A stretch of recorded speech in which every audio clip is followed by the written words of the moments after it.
అందగత్తెలను తలదన్ని అందాల రాశి మండోదరి. నీతిని, ధర్మాన్ని, కర్తవ్యాన్ని ప్రబోధించగల రాజనీతిజ్ఞురాలు మండోదరి. ఆమె పేరు తలచుకుంటే చాలు పాపాలు హరించబడతాయని వరమిచ్చాడు శ్రీరాముడు. కేవలం బాహ్య సౌందర్య రాశి మాత్రమే కాదు, మండోదరి అంతఃసౌందర్యం కూడా చాలా గొప్పదని వాల్మీకి సైతం ప్రశంసించాడంటే ఆమె ఎంత సాధ్వీమనో మనం అర్థం చేసుకోవచ్చు. మండోదరి అంటే మండనం, యస్యస ఉదరం అంటే సన్నని నడుముగలది అని అర్థం. ఇంకొక అర్థంలో మండూకం అంటే కప్ప. మండోదరి అంటే కప్ప పొట్టలాంటి పొట్టగలది అని అర్థం. కప్ప పొట్ట వంటి పొట్టను కలిగి ఉండడము మహారాణి లక్ష్యమని సాముద్రిక శాస్త్రంలో చెప్పబడినది. తదనుగుణంగానే మండోదరి త్రిలోక విజేత అయిన రావణాసునికి పట్టపు రాణి అయింది. మండోదరి మహాపతివ్రత. పంచకన్యలలో 4వ ఆమె మండోదరి. ఇక్కడ చిత్రం ఏమిటంటే, రామాయణ కథానాయికగా సీత పంచకన్యల్లో ఒకరిగా ఏ విధంగా స్థానం సంపాదించుకుందో, ప్రతినాయకుడైన రావణాసురుడి ఇల్లాలైన మండోదరి కూడా పంచకన్యలలో ఒకరిగా ప్రఖ్యాతి పొందడం విశేషం. మండోదరికి సీతకు రూపంలో చాలా దగ్గరి పోలికలుంటాయి. హనుమంతుడు సైతం మండోదరిని చూసి సీతనుకున్నాడంటే ఇద్దరికి చాలా దగ్గరి పోలికలుంటాయని మనం అర్థం చేసుకోవాలి. ఇంకా నిజాయితీగా చెప్పాలంటే సీత కన్నా కూడా మండోదరి అందంలో ఒక మెట్టు పైన ఉండేది. మండోదరి జననం గురించి వివిధ కథనాలు ప్రచారంలో ఉన్నాయి. రామాయణంలోని ఉత్తరాఖండలో విశ్వకర్మ పుత్రుడైన మయబ్రహ్మ ఒకసారి స్వర్గాన్ని సందర్శిస్తాడు. అక్కడ అతను అప్సరస్స హేమను చూసి ప్రేమలో పడతాడు. అప్పుడు దేవతలు అతనికి హేమను ఇచ్చి వివాహం జరిపిస్తారు. వీరికి మాయావి, దుందిబి అనే 2 కుమారులు జన్మిస్తారు. కానీ మయుడు, హేమ ఒక కుమార్తె కోసం ఆరాటపడతారు. వీరిద్దరూ శివుని అనుగ్రహం కోసం తపస్సు చేయసాగారు. ఒకనాడు మధుర అనే ఒక అప్సరస కైలాసానికి శివుని దర్శనార్థం వస్తుంది. అప్పుడు కైలాసంలో పార్వతీదేవి లేకపోవడంతో శివుడిని చూసిన మధుర తన్మయత్వం చెంది ప్రేమిస్తున్నానంటూ శివుడిని కౌగిలించుకుంటుంది. ఇంతలో పార్వతీదేవి వచ్చి మధుర రొమ్ములపైన తన భర్త శరీరం నుండి రాలిపడిన బూడిదను చూసి కోపంతో మధురను 12 ఏళ్లు బావిలో కప్పలా ఉండమని శపిస్తుంది. జరిగిన తప్పుకు క్షమించమని శివుడిని వేడుకుంటుంది మధుర. 12 ఏళ్లు కప్పలా బ్రతికిన తర్వాత నీవు ఒక అందమైన స్త్రీగా మారి గొప్ప పరాక్రమవంతుణ్ణి పెళ్లి చేసుకుంటావని శివుడు మధురతో చెబుతాడు. పార్వతీదేవి శాప ప్రభావంతో 12 ఏళ్లు కప్పలా జీవించిన మధుర తర్వాత అందమైన కన్యగా మారి బావిలో నుండి బిగ్గరగా కేకలు వేస్తుంది. ఆ బావి సమీపంలో తపస్సు చేసుకుంటున్న మయుడు, హేమలు ఆమె పిలుపు విని బావిలో నుండి బయటకు తీసి ఆమెను తన కుమార్తెగా స్వీకరిస్తారు.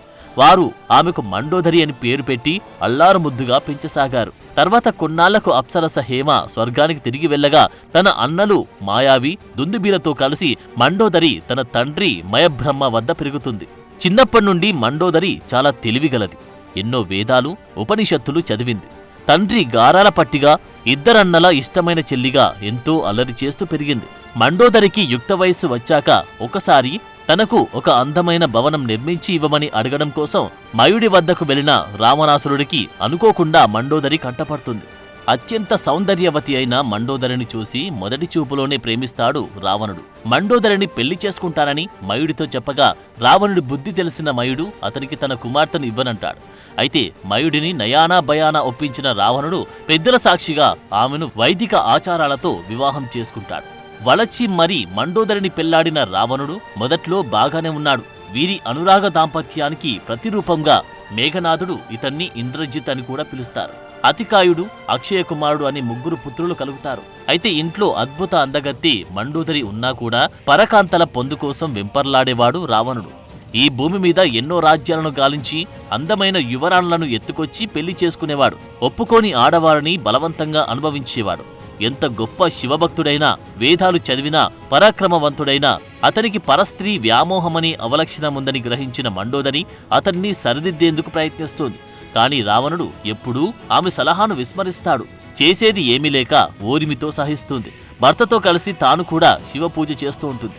లంకానగరంలోని పేదలకు, ఆపన్నులకు అన్నపూర్ణలా మారి అన్నం పెడుతుంది మండోదరి.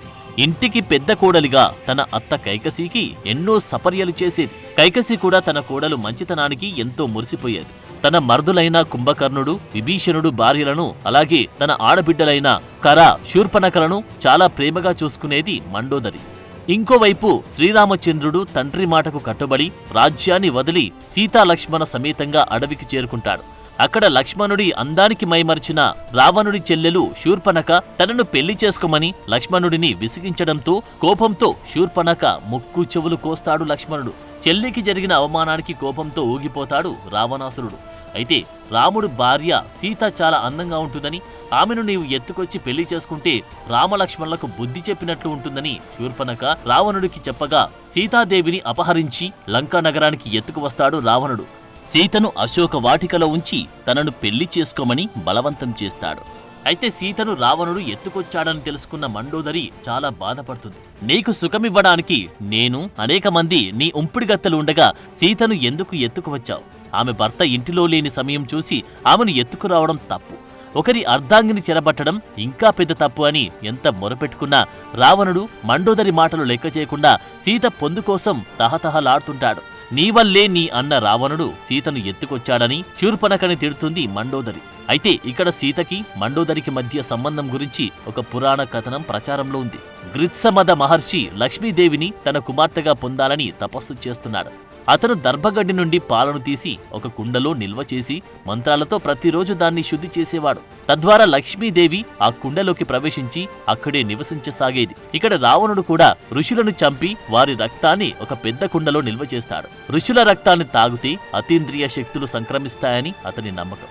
తర్వాత గృత్సమద మహర్షిని రావణుడు చంపి అతని రక్తాన్ని గడ్డిపాలు నిల్వ ఉన్న కుండలో కలిపి ఆ కుండను తెచ్చి తన అంతఃపురంలో ఉంచుతాడు. ఒకరోజు మండోదరి రావణుడు ఎంతో మంది కన్యలను చెరబట్టి పెళ్లి చేసుకుంటుండడంతో తట్టుకోలేక ఆత్మహత్య చేసుకోవాలని అంతఃపురంలో గృత్సమద మహర్షిని చంపి రావణుడు తెచ్చిన కుండను చూసి దాంట్లో ఉన్నది విషం అనుకుని తాగుతుంది.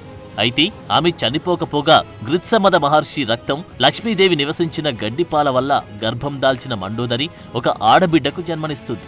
ఆ పాప లక్ష్మీదేవి అంశతో పుడుతుంది. అయితే ఆ పాపను రావణుడు బతకనివ్వడని భావించి పాపను ఒక పెట్టెలో పెట్టి సముద్రంలో విడిచిపెడుతుంది. అప్పుడు సముద్రుడు ఆ పెట్టెను భూదేవికివ్వగా భూదేవి దానిని జనకుడికి ఇస్తుంది. ఆ పాపే సీత.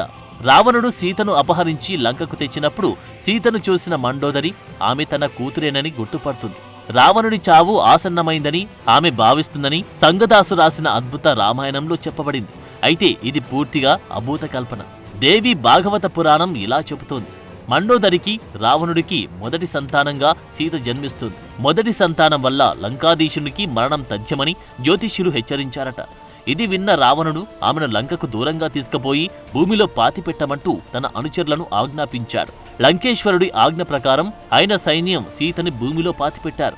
ఆ తర్వాత భూమిలో నుంచి దొరికిన సీతను జనకుడు తన కుమార్తెగా ప్రకటించాడు. తర్వాత ఆ సీతని రావణుడు లంకకు ఎత్తుకువచ్చాడని ఆమె అతనికి కూతురవుతుందని రాశారు.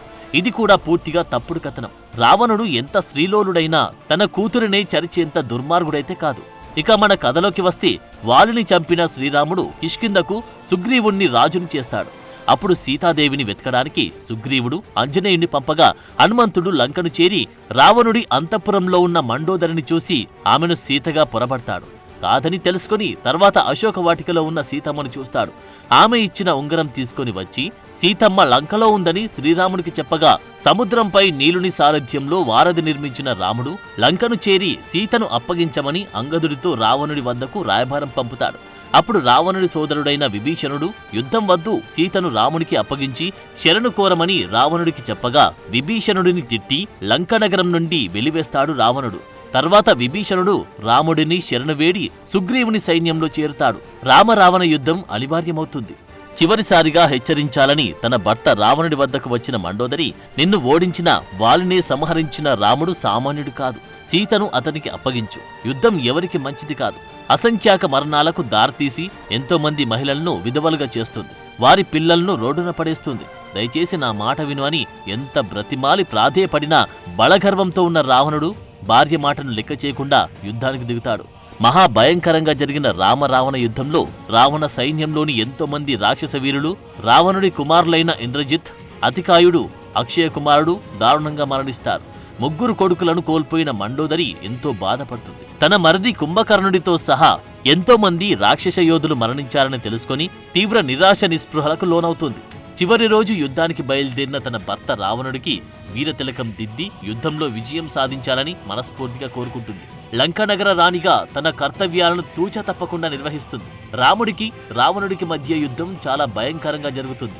చివరకు శ్రీరాముడు రావణుడి 10 తలలు ఖండించి అతన్ని దారుణంగా సంహరిస్తాడు. తన భర్త రావణుడు చనిపోయాడని తెలుసుకున్న మండోదరి మేలి ముసుగు తీసేసి పరుగున యుద్ధరంగానికి వచ్చి మహావీరుడైన తన భర్త విగత శరీరుడై రణరంగాన పడి ఉన్న దృశ్యాన్ని చూసి ఎంతో కలత చెంది రావణుడి పార్థివ దేహాన్ని కౌగలించుకొని, ఇవాళ నేను మేలి ముసుగు లేకుండా పరిగెత్తుకొచ్చానని కోపం తెచ్చుకోకు. నువ్వు దేవతలందర్నీ ఓడించావు, ఎందరినూ తరిమిగొట్టావు, దుర్భేద్యమైన కాంచన లంకని నిర్మించావు, 10 తలలతో 20 చేతులతో ప్రకాశించావు.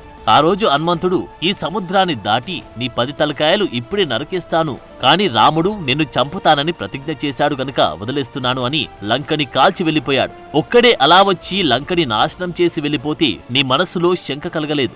నీ జీవితానికి ప్రమాదం వస్తుందని నువ్వు ఆలోచించలేదా? కోతులంటే చపల బుద్ధికి పెట్టింది పేరు. అలాంటి కొన్ని కోట్ల కోతుల్ని రాముడు వెంటబెట్టుకుని సముద్రానికి సేతువు కట్టించి దాటి వచ్చాడు. నీకు అప్పుడైనా అనుమానం రాలేదా? ఒక మనుష్యుడైన రాముడి చేతిలో చనిపోయావా అని పక్కకి తిరిగి రాముణ్ణి చూస్తుంది. రాముడిని చూడగానే ఈయన మనుష్యుడు కాదు, సనాతనమైన పరమాత్మ. నిన్ను నిగ్రహించడానికి వచ్చిన శ్రీ మహావిష్ణువు దేవతలందర్నీ వానర రూపాలు ధరింపజేసి వాళ్ళని వెంటబెట్టుకుని శంఖచక్ర గదా పద్మములను పట్టుకొని శ్రీ మహావిష్ణువు వచ్చాడు. రాముడిని ఇన్నిసార్లు చూసినా నీకు వచ్చింది విష్ణువు అని ఎందుకు అర్థం కాలేదు? రావణ, నువ్వు రాముడి చేత సంహరింపబడ్డావని లోకమనుకుంటుంది. నువ్వు ఎందువలన చనిపోయావో నాకు మాత్రమే తెలుసు. ఒకప్పుడు నువ్వు తపస్సు చేయాలనుకుని నీ ఇంద్రియాలను బలవంతంగా తొక్కిపెట్టావు. అప్పుడు నీ ఇంద్రియాలు నీ మీద పగబడ్డాయి. అందుకని నిన్ను చంపింది రాముడు కాదు, నీ ఇంద్రియాలే నిన్ను చంపాయి. ఒక్కసారిగా కామం పుట్టింది అనడానికి నీ విషయంలో ఆస్కారం లేదు. మహా సౌందర్య రాసులైన భార్యలు నీకు కొన్ని వేల మంది ఉన్నారు. వారిలో నువ్వు ఎవరితో క్రీడించినా నీ కామము అదుపులో ఉంటుంది. ఎక్కడో అరణ్యంలో ఉన్న సీతమ్మ మీద కామం పుట్టి ఆవిడని నువ్వు అనుభవించడం కోసం కాదు, నువ్వు నీ రాజ్యము నీవారు భ్రష్టమవ్వడం కోసం నీకు ఆ కోరిక పుట్టింది. అయ్యో, నీకు సీతమ్మ ఎవరో అర్థం కాలేదా? ఆవిడ రోహిణి కన్నా అరుంధతి కన్నా గొప్పది. తన భర్తని అనుసరించి వచ్చిన ఇల్లాల్ని ఒంటరిగా ఉన్నప్పుడు ఎత్తుకొచ్చావు. ఆ తల్లి తేజస్సు నిన్ను కాల్చింది. నీకు ఎన్నోసార్లు చెప్పాను, ఆ తల్లిని తేవడం వలన నువ్వు పొందే సుఖం ఏమీ లేదు, నాశనమైపోతావని ఆనాడే చెప్పాను. నువ్వు చేసుకున్న పూర్వపుణ్యముల వలన కాంచన లంకని అనుభవించావు, ఎన్నో సుఖాలు పొందావు. కాని సీతమ్మని తీసుకుని వచ్చి ఇంట్లో పెట్టడం వలన ఆ పాపాన్ని అనుభవించాల్సి వచ్చి ఈనాడు పడిపోయావు. విభీషణుడు పుణ్యాలు చేశాడు, సీతమ్మ ఎవరో తెలుసుకున్నాడు. ఆ పుణ్యఫలం ఇవాళ విభీషణుడికి అనుభవంలోకి వచ్చింది, బతికిపోయాడు. రావణ, సీత నాకన్నా గొప్ప కులంలో పుట్టిందా? నాకన్నా గొప్ప రూపవత? నాకన్నా గొప్ప దాక్షిణ్యమున్నదా? సీత నాకన్నా ఎందులో గొప్పది? కాని నీ దురదృష్టం, నాకన్నా సీత నీకు గొప్పదిలా కనపడింది.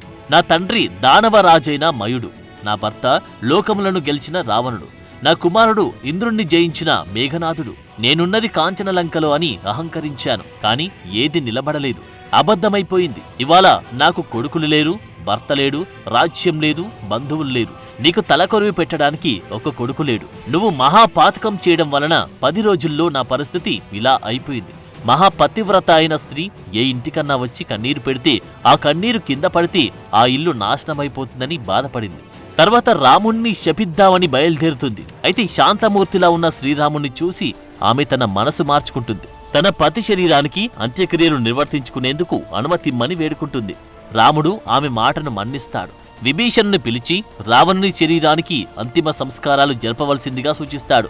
అంతేకాదు, మహాపతివ్రత అయిన మండోదరికి వితంతువయ్యే దుస్థితి పట్టకూడదని, ఆమెకు నిత్య సుమంగళయోగం కలుగుతుందని, ఆమె పేరు విన్నంతనే పాపాలన్నీ తొలగిపోతాయని వరమిస్తాడు. తర్వాత మండోదరి సీతను తీసుకువచ్చి రాముడికి అప్పగిస్తుంది. ఏ స్త్రీ అయినా భర్త హత్య చేయబడితే తన ఆవేదనను, ఆక్రోశాన్ని తన భర్త చావుకు కారణమైన వారిపై ఆగ్రహాన్ని వెల్లడిస్తుంది. అయితే ధర్మం తెలిసిన మండోదరి భర్త మరణించినా కూడా ధర్మమే మాట్లాడింది. అందుకని మహాపతివ్రతగా కీర్తించబడుతోంది.